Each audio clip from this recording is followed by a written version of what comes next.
The woman was happily applying makeup in front of the mirror. Unbeknownst to her, a deranged killer had already slipped into her home. Suddenly, she heard a strange sound. The woman thought her husband had returned, but when she opened the door, her husband's corpse suddenly fell from behind it. The woman instantly became panicked. She rushed to the phone to call the police, but discovered in horror that the phone line had been cut.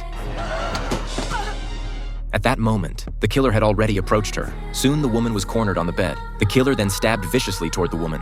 Afterward, the killer removed his mask and prepared to leave. However, the severely injured woman suddenly rushed out, but the killer showed no panic upon seeing this. Looking at the woman struggling to survive, he leisurely rolled a cigarette. The killer felt this was merely the woman's death throes. The woman continued hovering on the edge of life and death. She was like a frightened bird, crashing around the room, as if this could somehow lessen her pain. The killer beside her kept laughing, as if watching a spectacular performance. Finally, the woman collapsed on the floor and lost her life.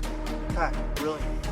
It turned out this had just been a movie shoot. The director gave extremely high praise for the actress's dramatic performance. However, their language barrier made filming exceptionally difficult, so the director decided to reshoot the scene.